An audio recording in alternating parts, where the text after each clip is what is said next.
Good morning to those who are in the auditorium, and good morning to those who are live streaming. We appreciate your attendance this morning. Our study this morning is in the 34th chapter of Jeremiah, beginning with the 18th verse. Jeremiah 34, verse 18. Thank Ned for having the class last Sunday morning. He did a really good job. The reason I know that is that I was watching by live streaming from Atlanta, and my daughter said, "No, he's doing good. He's a good job." So that's kind of the measure. That's my standard, and so thank you, Ned, for doing so. In the 34th chapter of Jeremiah, we'll review a little bit since we haven't been here since we've had 2 weeks since we've had class. In the 34th chapter, there's a message of doom to King Zedekiah. He didn't want to hear that, of course. And then there's a message of condemnation to those Jews that had made agreements and didn't keep those agreements. So that's kind of an introduction. So as we then get into the word here, let's bow for a word of prayer this morning. Gracious Heavenly Father, we're so thankful unto Thee for the blessings that we enjoy. Thankful for the opportunity to meet here on this occasion of Bible study and worship. Thankful for just all the spiritual blessings and all the material blessings that we enjoyed day by day. Bless us this hour in Jesus' name. Amen. Now, let me begin reading since we didn't have class last week in Jeremiah, with the 13th verse of the 34th chapter of Jeremiah. Actually, let me begin with the 12th verse. Therefore the word of the Lord came to Jeremiah from the Lord, saying, Thus saith the Lord God of Israel, I have made a covenant with your fathers in the day that I brought them up forth out of the land of Egypt, out of the house of bondmen, saying, At the end of 7 years let ye go every man his brother, a Hebrew which had been sold unto thee, and when he hath served thee 6 years, thou shalt let him go free from thee. But your fathers hearkened not unto me, neither inclined their ear. And in verse 15, and ye were now turned, and had done right in mine eyes. Now, the context of this is that for whatever reason, Zedekiah, during the time that the Babylonians were surrounding the city, he and the people in the city agreed to let their servants go, that is, their slaves go, free them. Well, they did that, but then there was some withdrawal of the people the Babylonians. The Egyptians came up and were going to do battle with the Babylonians, and so Nebuchadnezzar had to withdraw from working against Jerusalem and to fight off the Egyptians. And during that withdrawal period, I guess the Jews had the idea that, well, God was going to save them, and so they had already let their slaves go, but then they took them back. Well, the law of Moses, of course, didn't allow that. In verse 15, and ye were now turned and had done right in my sight, that is, in freeing the slaves. in proclaiming liberty every man to his neighbor, and ye had made a covenant before me in the house which is called by my name. They had a covenant. They had an agreement. Now, the point here is that agreements are agreements, and people need to keep their contracts and their agreements. But ye turned and polluted my name. You see, by violating agreement, they polluted the name of God, and caused every man his servant and every man his handmaid, whom ye had set free at liberty at their pleasure, to return, and brought them into subjection, and to be unto you for servants and for handmaids. Now, so you violated your covenant, you violated your agreement. Therefore, as a result of this violation, therefore, thus saith the Lord, ye have not hearkened unto me in proclaiming liberty every one to his brother, and every man to his neighbor. Behold, I proclaim a liberty for you. God is going to give them a liberty. Now, this is the liberty that they're going to get.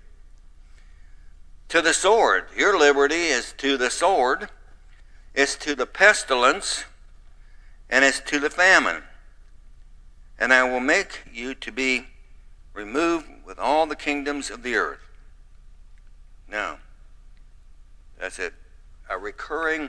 That's a recurring pronouncement throughout not only Jeremiah but the other prophets, that these Jews were going to be scattered into all the kingdoms, all the nations of the earth.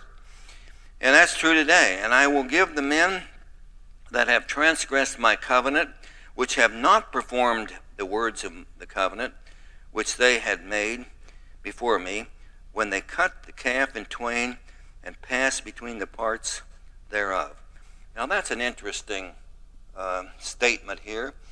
There was I guess it was a practice that when certain agreements were made, that they would slaughter a calf, they would cut the calf in half, and the people making the agreements would pass through between the two parts, and that was a seal. That was a kind of a solemn ceremony, and the idea was that it was so solemn, so binding, that if they violated that, the punishment could be as much as being sacrificed as that, or killed as that calf was killed. You see, so that was a very solemn, intense ceremony, which really bound people to agreements. Now, sometimes people sign agreements when they really realize or really don't intend to keep those agreements. That's one reason why we have people going around collecting cars, repossessing cars. The court documents are filled with contestants where there's a violation of an agreement, because people, for whatever reason, and sometimes it's intentional, won't keep the agreement. They enter into agreement, and after that they scratch their head and think, "Oh, this is a bad deal. I need to get out of this, or I need to hire a lawyer to get out of something that I've agreed to." The law of Moses, God's expectation of His people was make an agreement. You better keep it. That was the idea there. Um, well, violation of the agreement was really bad, and of course, that agreement, they had an agreement with God. The Jews had an agreement with God. They had a covenant with God. And of course, they violated their agreement, their covenant with God. They also, obviously, violated agreements one with another. Not a good thing to violate an agreement. And particularly, not a good thing to take advantage. It was not a good thing for them to take advantage of a slave. Take advantage of someone that's, I guess you'd say, down and out, or on the lowest rung of the social ladder. And that happens all the time. Payday lenders, that concept. Take advantage of someone that's having a struggle, rather than helping, taking advantage of them. I've mentioned several times when I was a kid, people took advantage of kids in that era. Most of you are too young to, have lived through that culture, but they took advantage of kids because they could. And I have I was telling Betty last night that if anything, I overpay kids when they work for me or do something for me, overpay them, and I do so because I remember back when I was a kid, people taking advantage of me, and so in the scheme of things, in our social order, and in probably every social order, present and past, there have been those who take advantage of. Now, we have trillionaires in this country. Did you realize that? Trillionaires. Not just billionaires. We have got trillionaires in this country. Well, they might say, well, through my hard work and so forth, I was able to make this. Think about that. Are they that much smarter, that much? That's if they've taken advantage of situations, you see. Time was when CEOs made like 10 times maybe as much as the ordinary worker. Well, now it's 1,000 times as much, or 10,000 times as much. You see, it has to do with that taking advantage because they can. Well, that was a bad practice under the law of Moses. Still a bad practice. Pardon me? Yeah, Rich, but the same people have had influence on the way the law reads.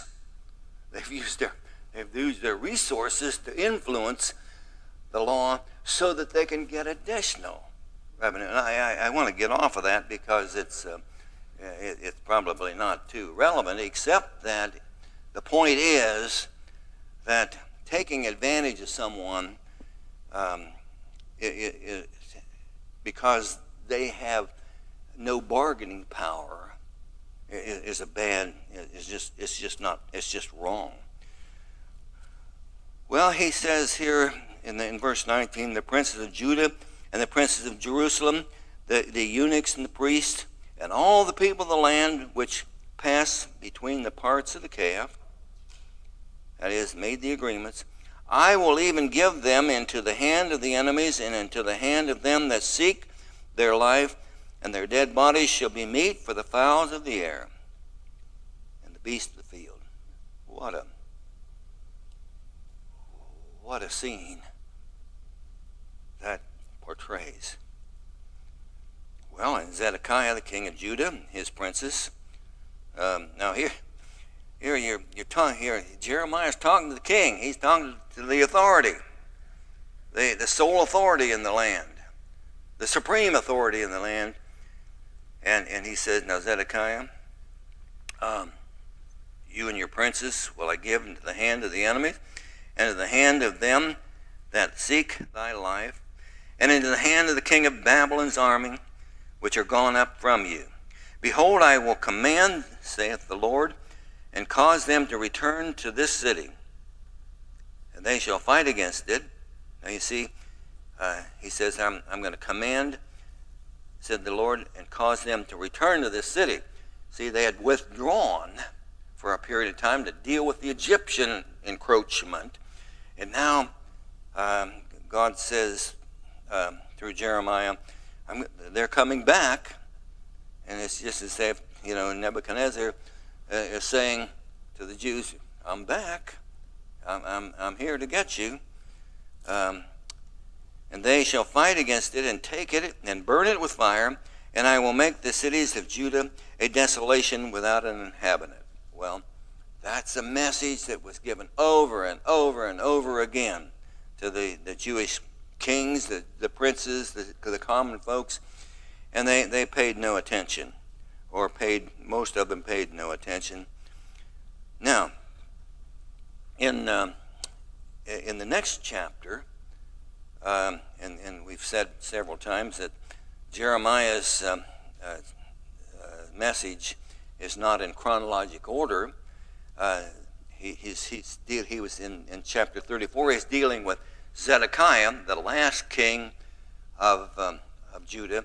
And by the way, Zedekiah was just kind of a puppet king. He was commissioned by Nebuchadnezzar, so he was just a lackey of Nebuchadnezzar. But Zedekiah, he challenged Zedekiah at some point in his 11-year reign as king or puppet king of Judah. And when he rebelled against the King Nebuchadnezzar, then it was that time that Zedekiah was removed.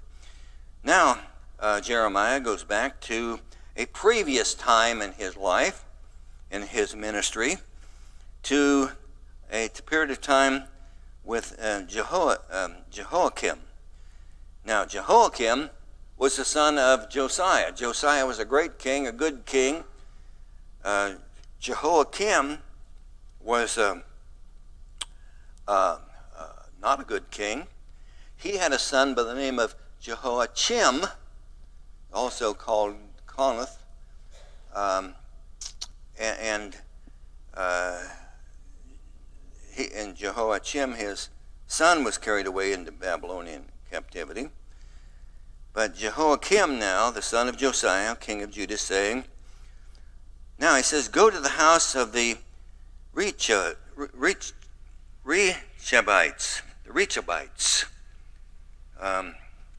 Go into the house of the Reachabites. Now, who are these Reachabites?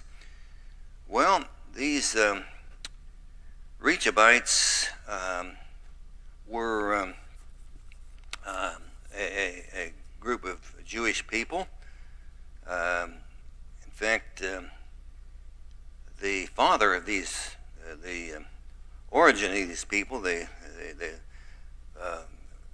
great probably grandfather of these Reachabites, was a personage that lived at the time of Jehu, the king of northern Israel.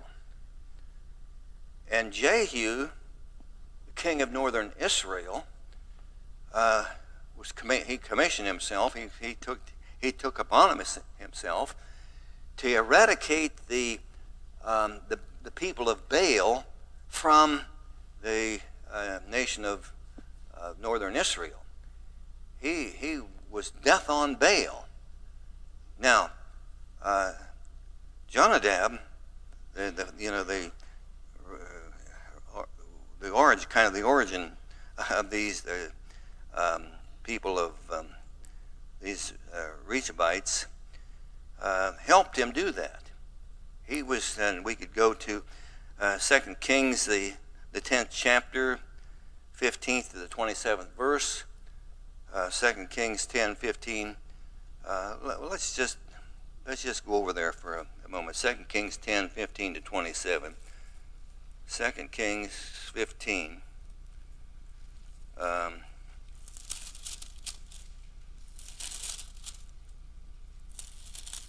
2 Kings 10, 15, 27.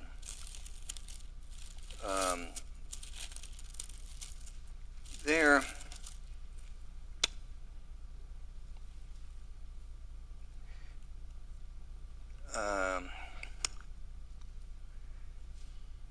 in talking about here Jehu, and when he was departed thence, he lighted upon Jonadab, the son of Rechab. Now that's the beginning of these Reachabites. And when he had departed thence, he lighted upon Jonadab, the son of Reachab, coming to meet him, and he saluted him. That is, Jehu now is going to encounter this Jonadab. And he saluted him and said, "Is thine heart right?" I guess that meant, are you with me or are you against me? And Jonadab answered, it is. His heart's right, he's with him. And if it be so, give me thine hand. And he gave him his hand, and he took him up in his chariot. And he said, "Come with me, and see my zeal for the Lord, so that they might ride in his chariot." And when he came to Samaria, that was the capital of northern Israel, he slew all that remained into the house of Ahab. Now Ahab was a great promoter of Baal, and Jezebel, his wife, was really in bed with Baal, so to speak, till he had destroyed him. So he got rid of Ahab, and Ahab been the king of northern Israel, according to the saying of the Lord, which he spake to Elijah. And Elijah predicted that as the prophet. And Jehu gathered all the people together and said unto them, "Ahab served Baal a little, but Jehu shall serve him much." Now he tricked them. He said, I'm going to serve Baal. Well, that was a trick. Now therefore call unto me and all thy prophets of Baal and his servants, and after all his priests, and let none be wanting. He said, you gather up all the people of Baal, and we're gonna have a big service here. But in verse 19, but Jehu did it in subtlety, to the intent that he might destroy the worshipers of Baal. Now, if we read on there, we find that Jehu did in fact gather all the worshipers of Baal and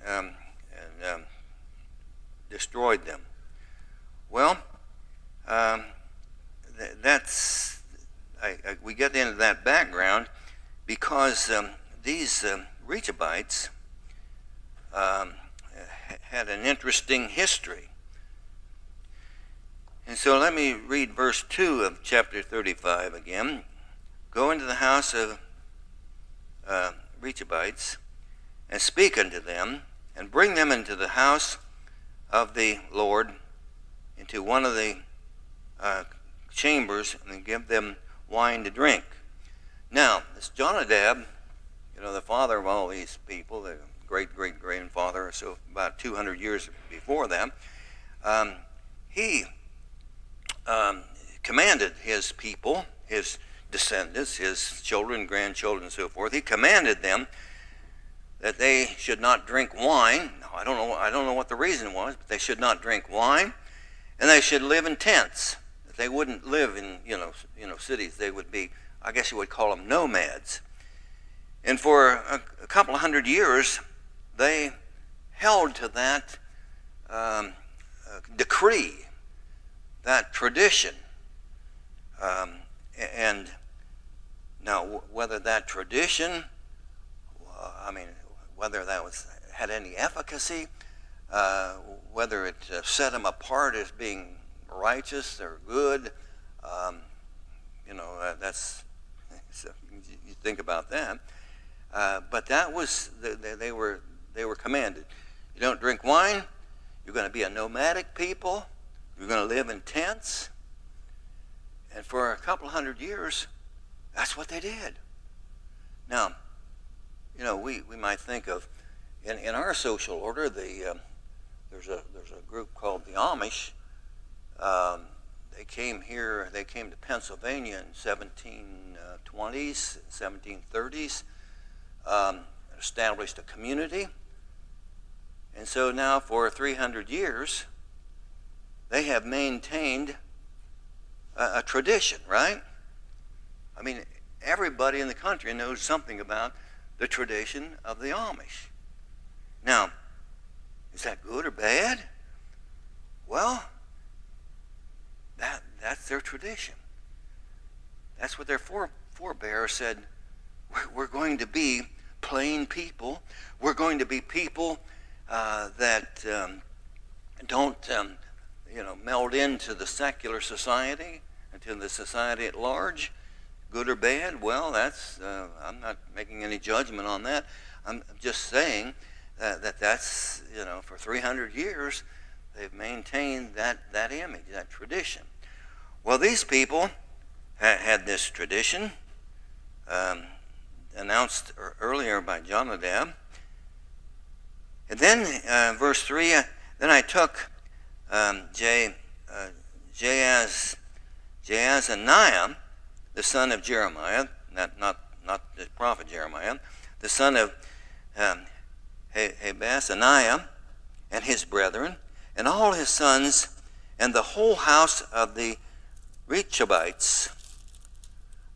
And I brought them into the house of the Lord, into the chamber of the sons of Hanan, the son of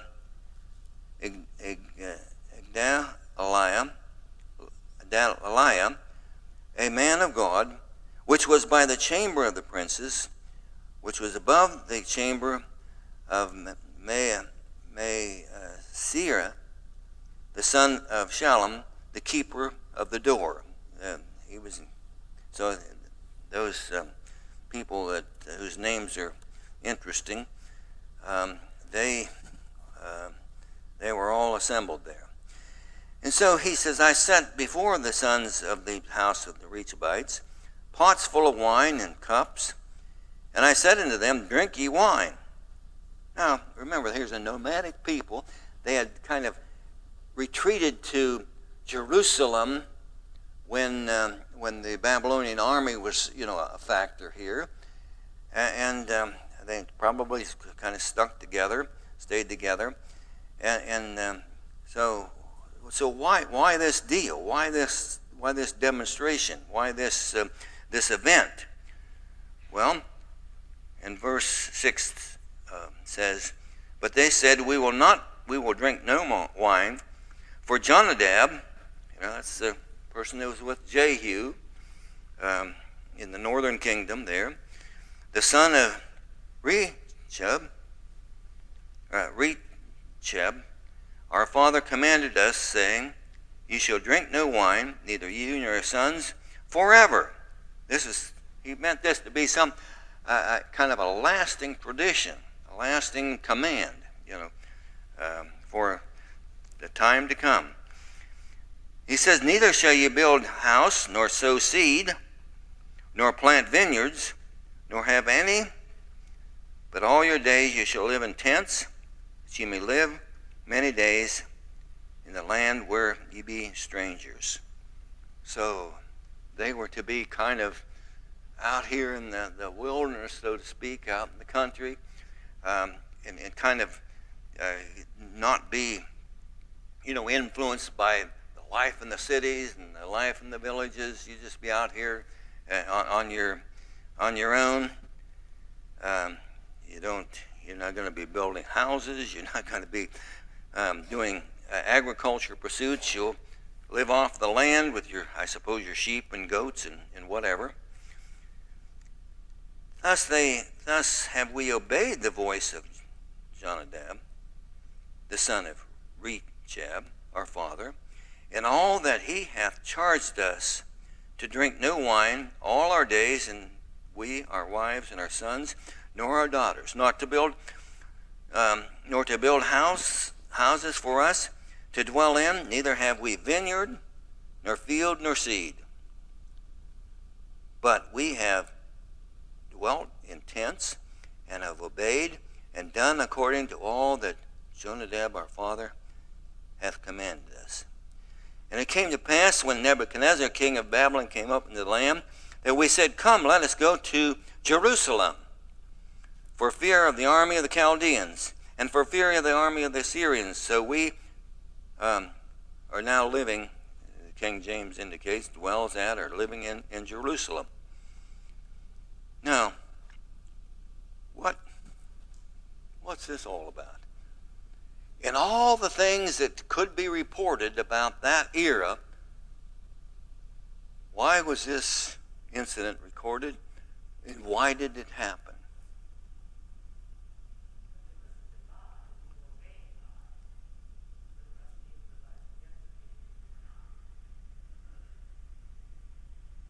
Okay?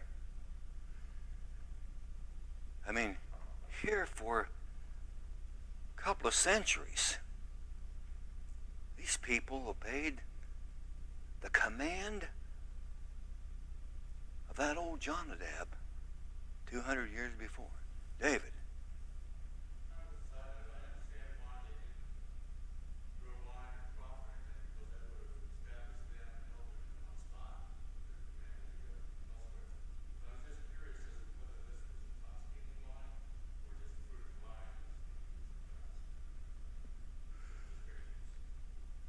Well, I don't know.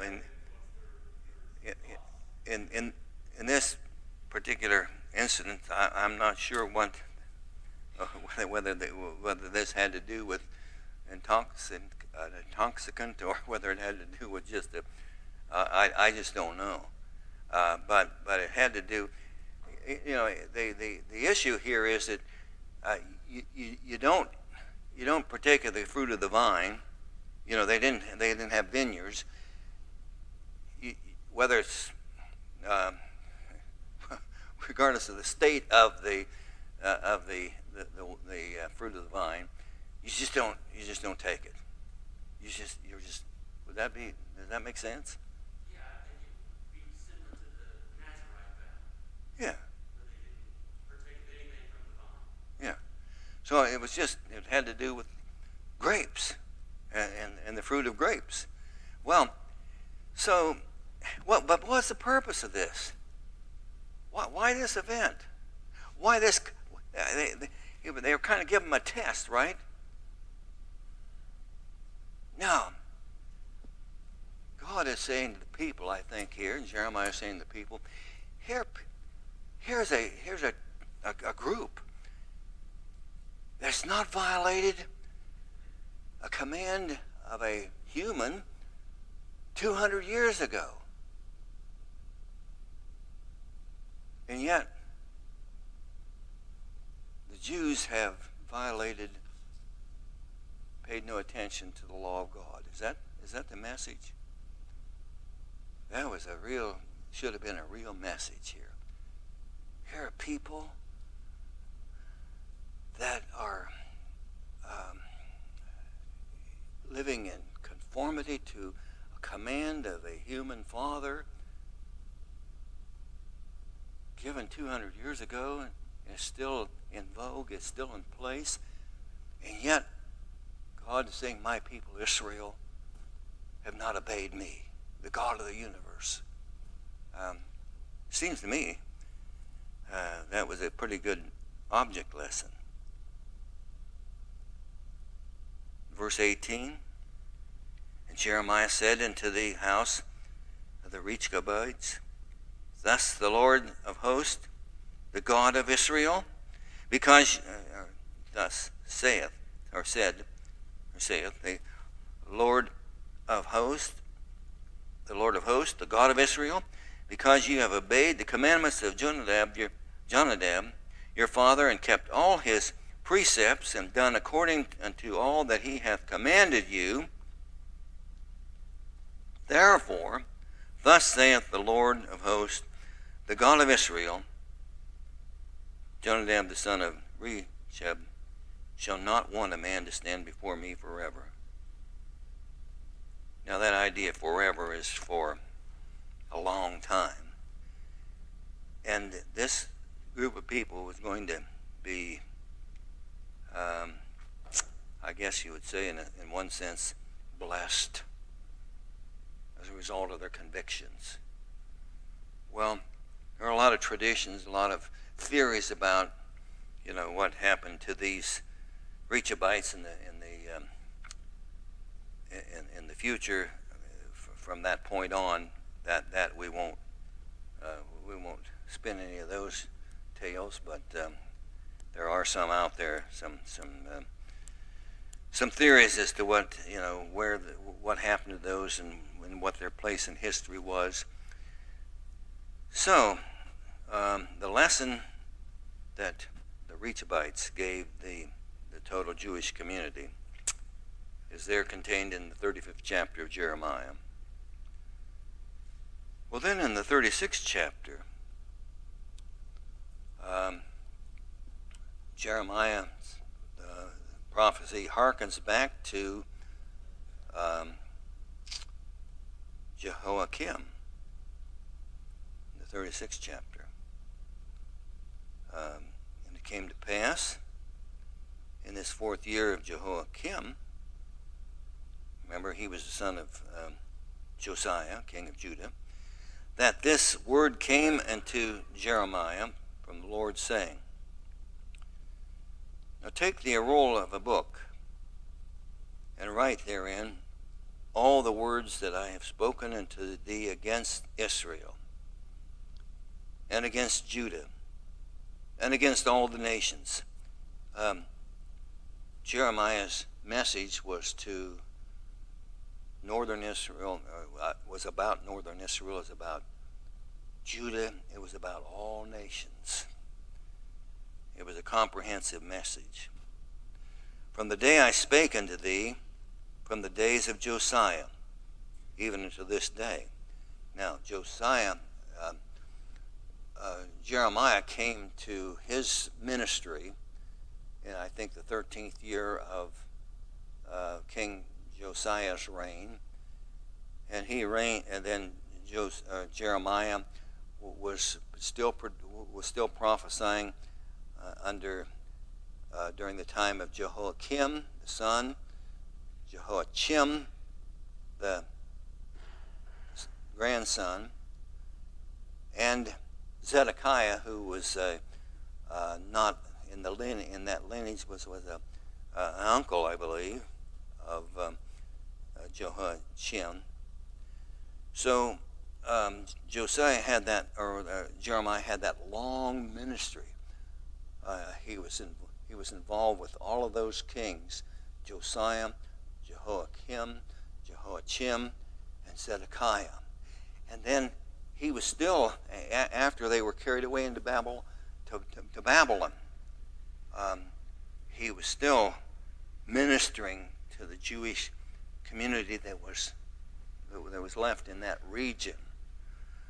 Well, in verse 3, it may be that the house of Judah will hear. Now think of that. God is still holding out some hope here. Jeremiah, you get together this book, and maybe God is thinking, it may be that the house of Judah will hear all the evil which I propose to do unto them, that they may return every man from his evil way, and I may forgive their iniquity and their sin. Still holding out, giving them another opportunity, as he did time and time again. So Jeremiah, get this book together.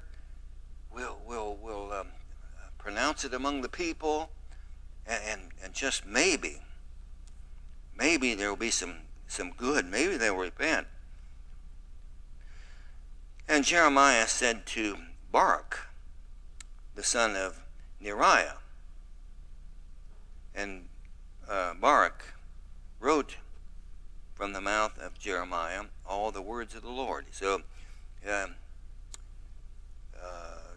Jeremiah had he had a person, a stenographer, I guess we'd call it today.